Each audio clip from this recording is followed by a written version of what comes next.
It's my pleasure to introduce the project that we worked on last year. So whether you're working in a community service setting, in-home support or residential care, the principles of wellbeing for people living with dementia are more or less universal. It's the way we interpret and apply those principles that makes them personal and tailored for those we are supporting. At previous symposiums, we've talked about how the domains identity, connectedness, security, autonomy, meaning, growth and joy are fundamental to our philosophy around restoring wellbeing for people living with dementia. In terms of best practice, we know that wellbeing is multifaceted and very individual. If people are supported to continue to do as much as possible for themselves and others, to have choice and meaning in their day, to feel secure and at home, be well known, respected, valued and included, their social and emotional well-being increases. And interestingly, research confirms that this is reflected in increased cognitive and physical functioning. So it's really worth addressing those fundamental things. So in 2016, Alzheimer's WA received royalties for regions funding through the WA Country Health Service South Inland Health Initiative to provide services to non-WACS residential aged care homes in regional areas. And the primary aim was to build capacity to enhance the experience and improve quality of life for people living with dementia in residential care in those regions. Importantly, it was also an opportunity to take the already established change management process the Dementia Partnership Project had been successfully implementing in community settings and use this to inform our work in residential care settings. So the target regions were the Wheat Belt, including homes in Wagen, York, Northam and Kellerberrin, and the Southwest, including homes in Margaret River, Manjimup, Kojonup and Collie, which you're going to hear about shortly. So what did we offer? So to assist the homes realise a shared vision for person-centred dementia care, the program combined observation and feedback, consultancy, staff education, team building and leadership development, together with environmental assessment and recommendations. And through regular contact with the consultant and education sessions, partner sites were supported throughout the program to bring ideas to reality in alignment with evidence-based dementia best practice principles. Then in addition, each home was allocated up to $30,000 of funds to spend on enhancing the environment to promote the wellbeing of residents and obviously particularly those living with dementia.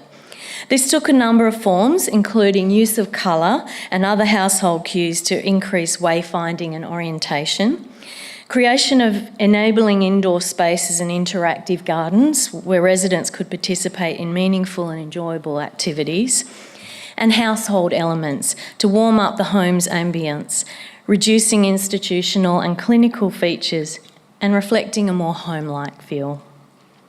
I'll just share a couple of examples with you. Interesting, Meredith mentioned human rights. And so one of the things that was really great about one site's achievements is that they took their previously locked secure dementia wing and decided, well, we want to have an open door policy here. So during the day, residents can freely access all communal areas where they're supported to participate and socialise as part of the greater community of the rest of the care home, which was a significant achievement. So then in Kellerberrin, individual residents' culture was celebrated with special NAIDOC Week events, including a campfire night and cooking and sharing kangaroo tail stew and damper with fellow residents. And then ongoing activities such as bus trips to local sites of interest and participation in the local Noongar group continue to support these Indigenous residents' cultural identity. At Balladong Lodge in York, a new garden was created, which connects areas of the home and provides sensory enabling experiences and more opportunity for outdoor lifestyle. And at this site, the manager reported that increased focus on person-centred approaches had enhanced resident wellbeing, which was seen in a number of ways, including less medication use and reduced incidents and falls. All of the partners' homes saw a need to reduce task-focused activity and encourage staff to take time to be with residents in a meaningful way. For me personally, having grown up in the Wheatbelt, it was a happy coincidence that 4 of the 5 partner sites of mine were in Wheatbelt towns. And quality aged care service in our regions allows people to be well known and understood and remain connected with their families and community, which I think was a great aspect of doing this project. So although this is a community services symposium, we wanted to take the opportunity to invite one of our partners from residential care to share with you their story of culture, change and growth as an example of how they've applied a person-centred approach. We hope you'll all draw inspiration in hearing from Joy Halleron, who's the Executive Manager of Riverview Residence and Valleyview Aged Care Home in Collie. Welcome, Joy. My name is Joy Halleron and I am the Executive Manager for a company called Riverview Residence in Collie. So we have a 64-bed residential aged care facility in Collie, state-of-the-art, been there 10 years. We also have 20 independent living units. We have a Meals on Wheels service that we provide to the town, and we have just, branched into community care. So we're taking that on board before Christmas. So it's all very exciting for us. So this is a pictorial story, and it's about Valleyview's story so far. So the residents at our facility come from the town of Collie and the surrounding communities in the southwest region of WA. It's about 45 minutes inland from Bunbury, in case anybody doesn't know. I just put it out there that not everybody speaks like me in Collie. Most people have an Australian accent. But if you need any feedback later, you could see me at the break and I'll explain what I'm saying. I just need my clicker. I'll translate, put it that way. And just in case I get excited, I'll talk a lot faster. So Collie is traditionally a coal mining town and is a welcoming, inclusive and vibrant community who care about the welfare of their aged care residents. You have to click. Yay. So we partnered with Alzheimer's WA and received a grant of $30,000 to enhance the environment for our residents living with dementia. What we did in the first instance was we developed a working group of staff to develop a project leadership team. And they were staff that were mostly all carers that really showed a keenness to work with people living with dementia. And we had some strategies to ensure they were the right people. So we developed that project leadership team in the first instance. We worked with a senior consultant from Alzheimer's WA, and she came along and supported us for a year. And she helped us with audits, and we did some dementia care mapping. So we did pre- and mid-term and post-dementia care mapping and audits. And it was all about, for us at Valleyview, it was all about changing the culture. And this is a little pictorial screen, or whatever you want to call it, about how we did that and how we developed a house team model of care. You'll be pleased to hear it's all pictures now. If I can get it to work. Okay. So we started day one by looking at the environment. In one of the houses, which was our only house at that time, dedicated to our residents living with dementia. We have 64 residents across 4 houses, and we had 1 house for residents living with dementia. So we collaborated as a team and worked together as facilitators of change. And these are our exit doors. Well, the before and after pictures of our exit doors. Sorry, I can't get to click. So we commenced changing the environment. Donald, one of our carers, is a really good artist and is very talented. And he is an integral part of our project leadership team. He came up with some fantastic mural ideas. As you can see, we had an emergency phone there, which was a red whip phone, if anybody knows what that is. And one of our residents continually picked it up, particularly in the afternoon, and used to set all the alarms off at the front reception. So everybody had to go running, and because you couldn't ignore it in case it was a real emergency. Anyway, Donald has now made that a cat looking down a valley, and the lady in question never goes to that phone now. She just thinks it's a cat looking down a valley, which is pretty nice. So we contacted, to make the facility more home-like, we contacted our local community in Cawley and asked for them to donate hats and bags and jewellery and ornaments and 1950s and 60s style furniture. So the community in Cawley were fantastic, and they were big supporters of change. We contacted organisations to come and support us, and they came from as far afield as Perth to help us. They put decals on our doors to make all the doors individual. They put soft play areas in for us with our grant money, and we made a putting green outside, and we had our perfect pint-sized plots. They're coming in. You'll see them in a minute. So we put up coloured pegboards that the residents painted and hung all manner of stuff onto them. We took down all corporate medical signs, removed as much hospital-type equipment as possible. What we did was we took risks.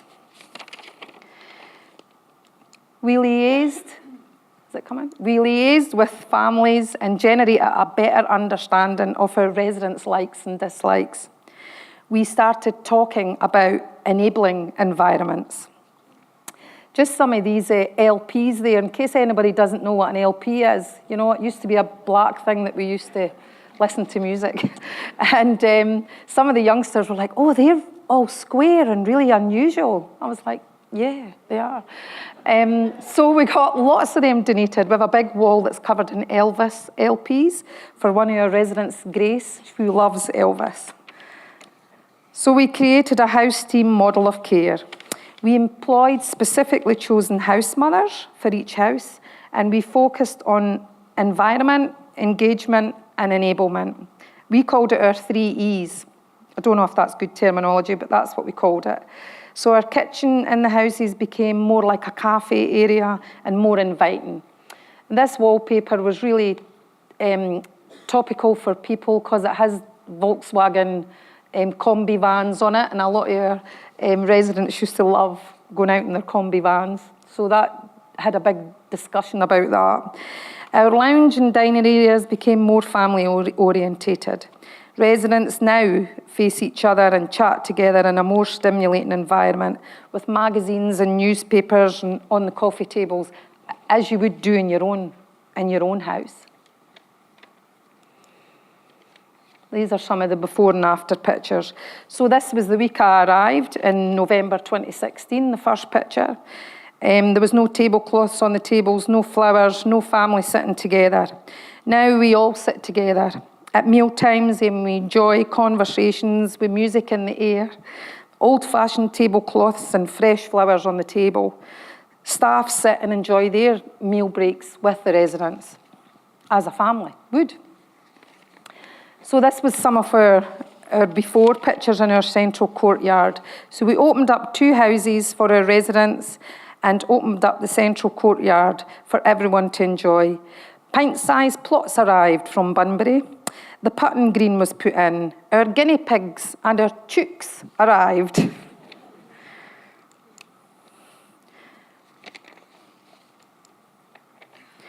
Residents enjoyed all socialising together. They could wander and chat in a safe environment. We employed our own occupational therapist and a part-time physio, and they developed therapeutic interventions which all the staff were trained up on, including the house mothers and the maintenance staff. Our courtyard became, oh, here you go, here's a video.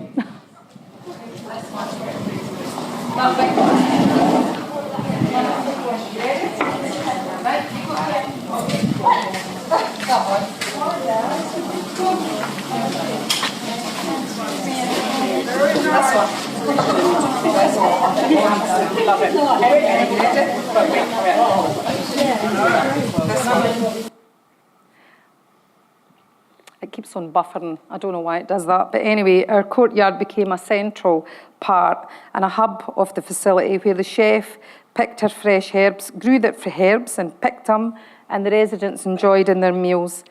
Our project leadership team were excited that we could do anything that would improve the residents' lives. This was the beginning. And here we are on GWN 7. Way to help people living with dementia. They're using therapeutic gardening to reduce stress and anxiety, and instead of massive gardens, they've made some pint-sized plots. For years, we've heard about the benefits of stepping outside and into nature. It helps the mind and the soul, and now it's also helping people who live with dementia. Residents at Valleyview and Collie now have little gardens to look after. Obviously set out to help people, but wouldn't have thought these products would end up in Collie, in a facility for people living with this challenging condition, these really brave people. Currently, there are 34,000 West Australians living with dementia. Thanks to funding from Alzheimer's WA, these patients now have a hobby. There's people that would never come out of their rooms, they were socially isolated. Having this garden is like an opportunity for them to come out and be themselves, be at one with nature. Therapeutic gardening can reduce anxiety, fatigue and disruptive behaviour in dementia care facilities. The beds are raised to waist height for easy access and filled with plants to stimulate taste, touch, sight and smell. Residents can actually pick the produce straight off the plant and take it into their chef and say, could you use this in my food? And that's outstanding. You can't get any fresher than that. And the garden is already popular with residents. Oh, yeah, lovely. They just wander around in the water bit of the garden and this and that with the flowers. It's had a great time. These plots are fantastic. The joy that it's bringing to the residents is what makes it special. Laura Thomas, GWN 7 News. I have to tell you that created much excitement in our facility that night, and all the residents sat round and all the staff sat on the floor, and we were all crying and laughing and thinking we were movie stars at that point in time. I have to say it really caused a big stir in Collie. So we now have commenced evening enablers at Valleyview, dedicated staff members who assist the residents post-evening meal to feel engaged and safe, while the carers are obviously assisting other residents. Our staff are amazing and truly engaged. We all wear bright colours now, and we all wear name badges like mine, so people could see what our names are.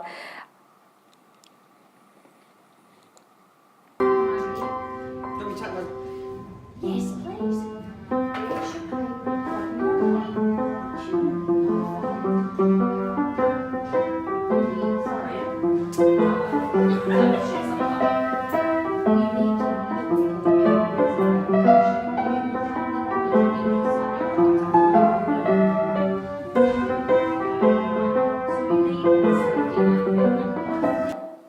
And I know what you're thinking, that piano's out of tune. However, can I just say we are a talented bunch with a great sense of humour in Collie. And actually, that is Stella's own piano that her family just brought up that week. And she knew it was her own piano, even though she has quite advanced dementia. And it was really quite emotional to see her being engaged and one of the carers being able to play the piano for her in her own environment. So we're really proud of that, even though it's out of tune. So we are mostly a happy family at Valleyview. We have our ups and downs, and we all argue and disagree, like any other big family. And we sometimes don't like what is for dinner, and we sometimes don't like each other. But we have embraced change. No longer are the residents sleeping in front of a paused Daniel O'Donnell DVD. I hate Daniel O'Donnell, sorry, but he really depresses me. And so we all feel respected and we all join in together.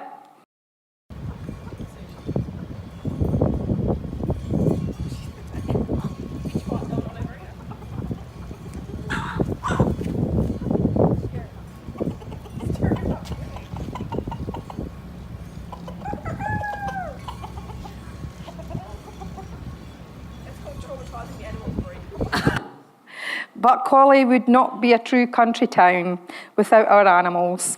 We have dogs, guinea pigs, chooks, baby lambs and baby kangaroos, and soon to be a visiting alpaca. Thank you, Stacey. Sometimes we also lock our maintenance man, Aaron, up in the chook hut if he's not behaving himself. But we all try to meet our values, which are dignity, respect, courtesy, compassion and comfort.